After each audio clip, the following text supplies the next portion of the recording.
студиото вече при мен е Гергана Янакиева, която се занимава с производство на кучешки дрехи, аксесуари и всякакви такива неща още от 90 коя година? 96-та година. От 96-та година. Казахте, че тогава странно са ви гледали, а сега вече хората приемат кучешките облекла. Не само ги приемат, но и ги търсят. Понеже кучешките облекла са за различни случаи. Да. Има зимни дрежки, които са с подплата. Аз съм донесла няколко, защото сезона вече е друг. Това са за кученца, които са с специални изисквания. Това е най-плътният модел, който обгръща два пъти тялото. Виждате, това е за ниски, това е за мини-йорки. Като него. Още по-малки има, за мини-пинчери има. Това е най-малкият размер, който има. Правят се размери, Откъде, как, примерно, като се разхожда пишка? Ето тук отдолу е изрязано, това обхваща така тялото отдолу. Ето това, ако е ръката ми, ето така обхваща отдолу. Да, и тук е изрязано, тук са крачатата и няма никакъв проблем с пишкането. Да.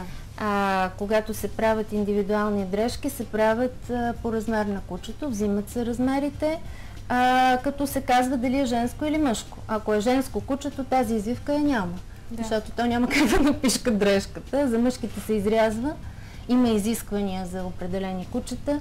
Обикновено за дакили, за мопсове, за френски, за английски булдог се правят по размер, защото трудно влизат в размери. Това какво е? Някаква рокля? Това е рокля с диадема.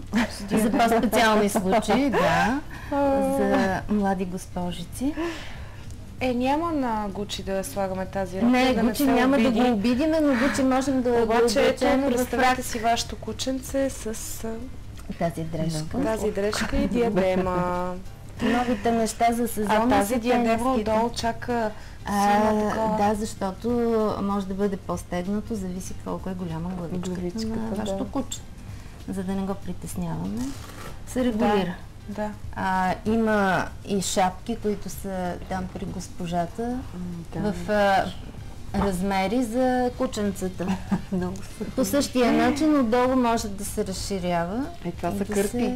Това са кърпи за врат, да. За врат, това може би като вечеря да не се окапе. Не, може и като лигавник, зависи как. Но това се връзва на мястото на нашейника или върху нашейника. И създава много приятно настроение. Това може и кърпа така. Може и на главата, зависи ако кучето го понесе. Тази шапка каква е? Тази шапка, тук излизат ушичките и по същия начин се... Има значение за кучетата, които нямат кози на лятото на плажа. Е хубаво да бъдат с шапка. Разбира се, звучи много така екстравагантно, но е необходимо. Виждам, че Гучи вече е облечен в фрак и сме подбрали фрака да е светъл, защото той е тъмен. Има и различни фракове в черно, в сребристо.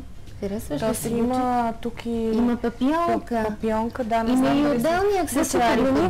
Горе. Миличат зрителите. Папионката, господи. Господи, какъв съм тръслив. Ето тук има папионки с весели цветове, които... Това може ли, примерно, има ли жени, които идват и купуват най-различни, за да могат да се съчетават със своите тоалети и тоалета на кучето? Задължително се прави. Имаме клиенти от Стара Загора, които си поръчват според тоалета зимния. Дамата, ако е в розово лила, дрехата на кучето е в розово лила, или ако е в кафяво-бежово, по същия начин е дрехата на кучето, в оранж. Така че хората държат, когато те са добре облечени и кучетата им да са добре облечени. Сега какво обличаме на Гучи? Сега обличаме един много удобен за сезона нещо, няма да може да се спогодят. Той е нещо ниско. Това е дъждобран, който пази цялото тяло. Тук има място за тежката. Не го мъчи, защото няма да стане. Според мен не му харесва розовия цвят. Не е за друго. Той има мъжко самочувствие. Да, разбира се. По същия начин отдолу е изрязано. Дъждобран, да не се мокри. Да, с промазан плат е. Ето виждате, отблъсква водата, така че когато имате куче с дълга козина, аз имам такова, Това е много удобно, между другото, не знам дали отдолу предпазва да не се цапа коремчето на кучето. Не само коремчето и гърдичките тук отдолу, по същата причина. Да. Този дъждоворен го направихме заради моето куче, защото наистина коремчето стана цистит. Много Гучи вече е прекалено фешън. Петя, замисляш ли се вече, че трябва определено да смените гардероба на Гучи? Нова тенденция. Трябва да му Кои са направите актуалните гардероб, цветове? защото той няма. Актуалните цветове са розово-лила, както е тук при него бежово-зелено. Това е един елек с ръкави, който предпазва по същия начин, но е по-топъл. Можете да махнете и качулката, ако решите, че не вали. Ето така. Качулката, когато е закопчана, може да лежи на гръбчето и екичката оформя всъщност силует. Ето така. Какви са тенденциите в момента при кучешката мода? Ами, те следват тенденциите на нашето облекло.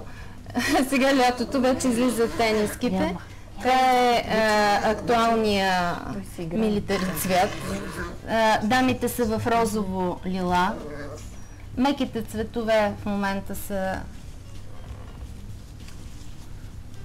актуални. Бански ли? Не, това е гащиризон. Това е гащиризон, който се облича. Джобчето е отгоре. И беше много сладко, защото две дами от Варна си поръчаха и ми се обадиха по интернет и казват: ами дрехата изпада. Вика, снимайте ми го, защото аз не мога да разбера как изпада дрехата.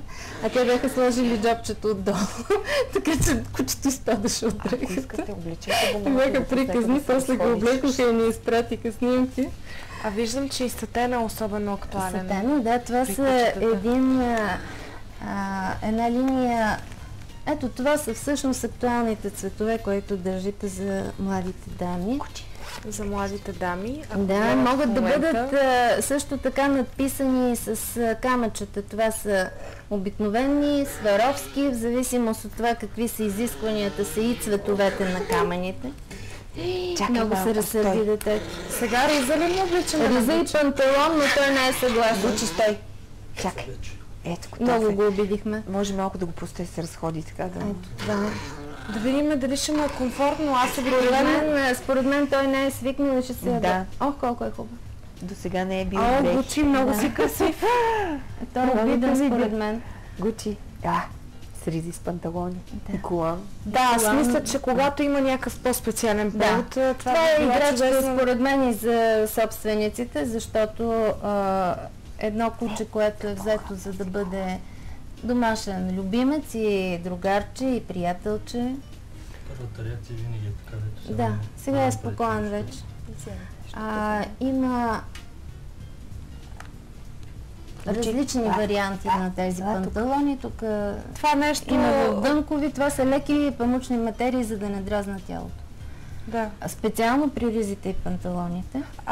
Има ли различни размери? Да, от нулев размер до пети са тези. Пети влизат по-едрички болонки, а всичко останало се прави по размер. Специално за летните, докато за зимната колекция са до 9 номер. Там влизат големите кокери, средно големите кучета. И той почне това, не знам зрителите дали гледат, но само аз да уточня, че действително в момента модните тенденции на най-уважаващите себе си марки са точно този тип моряшки цветове, синьо, бяло, червено. За лятото. Така че кученцата наистина ще бъдат актуални с тези дрежки. Дънковите... Добре, дънките не ги ли запарват? Не, това е памук. Памук. Това е памук. Единствените изкуствени материи, това са на тениските, като там има и 100% памук, в зависимост от изискването на собствениците. Виждам, че сте донесли и някакви тук... Това са джувките за йоркширите, които са... Това са само за йоркшири, така? Ами, който има коса, си слага джувки. Чакай. Те сега... Много е разсърден.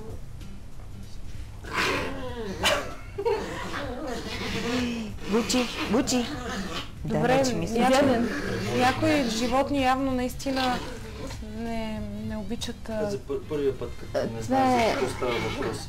Той е притеснен, защото почва да не се знае. харесва. Почва да се харесва. Имаме случаи на наши приятели. Дакела не иска да го събличат. Той пък реагира по този начин, когато го приберат и трябва да го съблекат. Аз си мисля, коя ли шапка ще му отива на туалета? Мисля, че тази е тази е в тон най-подходяща, с цвят ако каки. успеем, ела, А това са за А това са джувките. джувките, които могат Той да си му е свикнал прибират. с джувки, нали?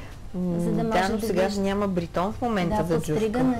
Подстригане, да, те пак ще го Аз подстригат. сега ще се опитам, но мисля, че няма...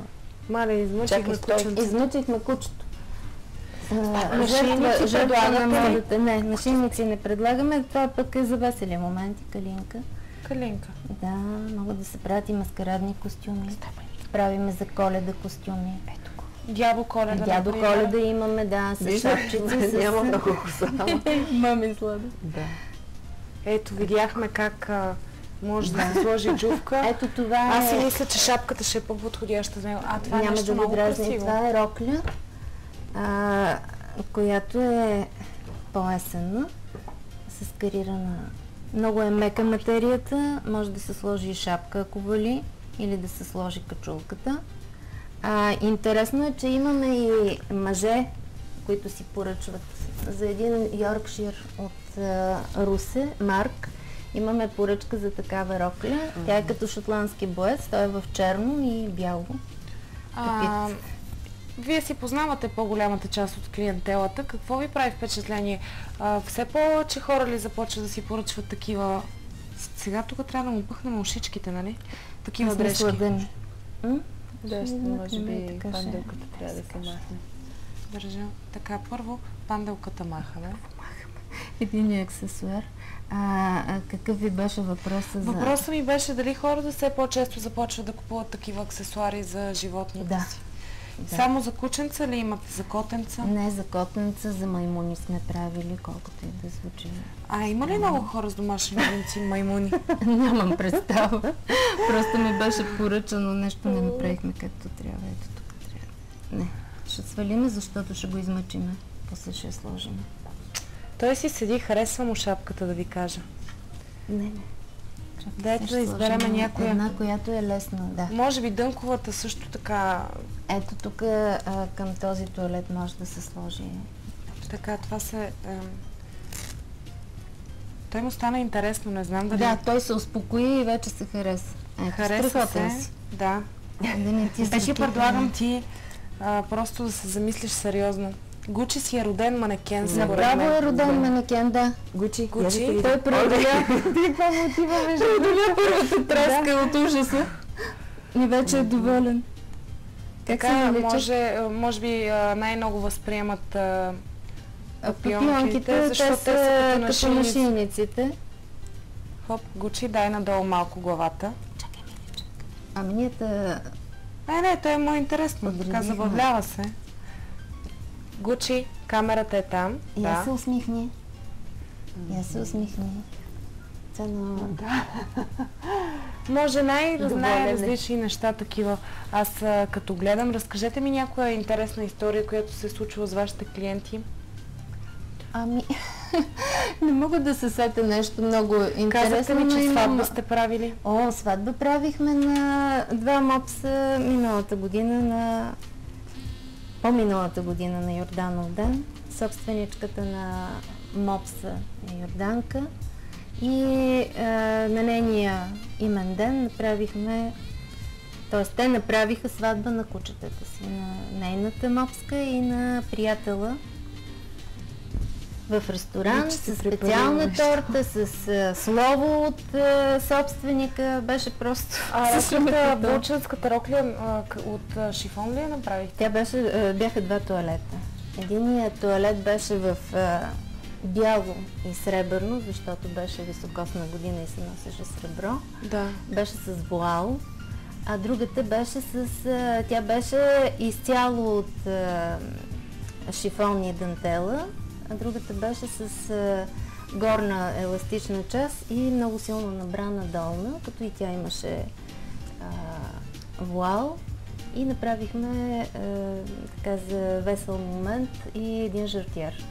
Който след това младоженеца разнасяше навсякъде. А той да си го е дал Не, той младоженеца? просто не си го даде. Мен винаги наистина ми се струва адски забавно да обличам кученца. Това е малко като играта на Барби преди, като си играех като малка. Барбитата, обличахме ги, събличахме ги. В случая обаче... Въпросът е да не прекаляваме с търпението на животното. Ето тези тенденции, за които говорихме. Страхотно. Да. Това е изцяло. Кой измисля дизайна?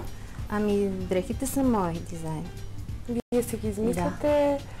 Платовете какви са? Италиански, български? Платовете са най-различни в зависимост от това какво има на пазара и какво ми е необходимо. Имам проблем с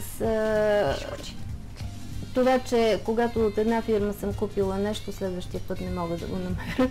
Затова в сайта съм направила примерни цветове на платове и когато ми поръчат дреха, аз казвам, изберете си гама, изберете си цвят, аз ще подбера това, което За колко време, ако ви поръчате една дреха, тя става готова? Максимум за седмица. Максимум за една седмица. Как се поддържат тези дрехи? Ами те се перат така, както се перат всички други дрехи. Всяка една дреха има етикет с указания за пране. Ето и така, както е с всички изисквания. Има етикети, на които могат да се ориентират за какво става дума. Да. Поддръжката е много елементарна. Стараем се да са неща, които лесно се поддържат, защото и ние имаме 3 кучета и знаем, че е хубаво кучето да е спретнато и лесно да се поддържа дрехите. Как се зароди тази идея във вас да създавате мода за кучета, от любовта ви към кучетата, към животните? Ами да, и от една страна е това, от друга беше кризата, в която търсихме някаква ниша. Но майка ми имаше, казвам така със съжаление, имаше японски хин, много мъничка хинка, Кети, която беше по-малка от него и се наложи да й направят операция от херния. И това беше зимата и нямаше как да се облича. И аз никога не бях виждала дреха. И всъщност, за да помогнем на своето куче, започнахме да правим дрежки. След това разбрах, че това е нещо, което е и необходимо, защото много от кучетата през зимата се нуждаят от облекло. Или по медицински причини, или за това, че са без козина. Сега правихме дрежки питахте ме нещо интересно, но имахме поръчка за 2 тениски за голокосместа котка. Значи котките, които са без козина, на тях е местодано и вкъщи. Така че за всяко едно нещо хората ги обличат, за да им е комфортно. Ето за тези тениски става дума, които са най-новия ни артикул всъщност. Те са изключително... Много лесно се обличат и лека материя за лятото. Има в много различни гами. Стараем се да не се повтарят нещата. Има ли породи, на които не е желателно да се слагат дрежки? Да.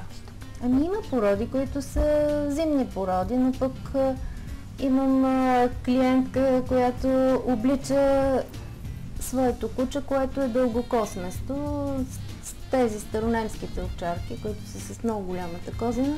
Това е много активно куче и когато го приберат от игра, трябва да го изкъпат, трябва да го подсушат. Един такъв голям дъждобран за него решава проблем, т.е. не за него, а за собствениците. От хигиенна гледна точка. От хигиенна гледна точка може тънко не го запарва, просто го пази от кълта. Не е само малките кучета ги обличаме, има си и големи. Не само, да. Обличали сме огромни кучета и догове с здравословни проблеми. Дрехите стават огромни според размера на кучета. Като човешка дреха става голяма. Да. А от малките породи има ли такива, които не е желателно пак да се обличат? Нямам представа. Всичките? Да кажем, мини шпицовете не е ли малко мини шпицовете, косъм? Точно за това, за тях правиме тези дъждобранчета. Когато вали, собствениците предпочитат да са облечени. Както са и кокерите, които са с много дълга козина. Да. Не, че ще им бъде студено или че... Аз ще трябва да си купя едно такова дъждобранче. Наистина ще ми реши много проблеми. Да не се Това къпе кучето. Да, да не се къпи и после... Как разбираш една дрежка? Дали му е точно тази дрежка удобна? Или То просто се вижда така по реагира? движението. Вижда се по движението. Някой път се налага и корекция. Гучи, да кажем, тази май му е добре. Да. На Гучи Спокойно. му е добре. Си се движи. И си търси топката спокойно. Да, това е неговата стихия, играчките. Да, играчките. Създавате играчки. Не играчки, топки. Имаме неща, които са като закачки. Тези панделките за коса, папионките са може би 20 на цвята различни. Могат да се поръчат папионки, да кажем, в определен цвят, ако собственика желае.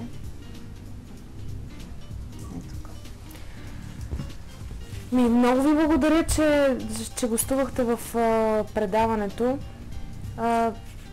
Аз направо се шашнах в един момент, защото никога не съм очаквала, че може да има толкова голям избор за кучешки дрежки. И всъщност било ми е доста далечно това нещо. Изглежда, че хората, които са истински любители на домашните си любимци, се интересуват от това и това е една важна част от облеклото на любимеца. Да не говорим, че пък аз лично за себе си намерих едно много добро решение за това как да не се налага всеки път, като е кално навънка, да къпя моето чисто бяло куче, Да, защото ми е голям проблем. Да.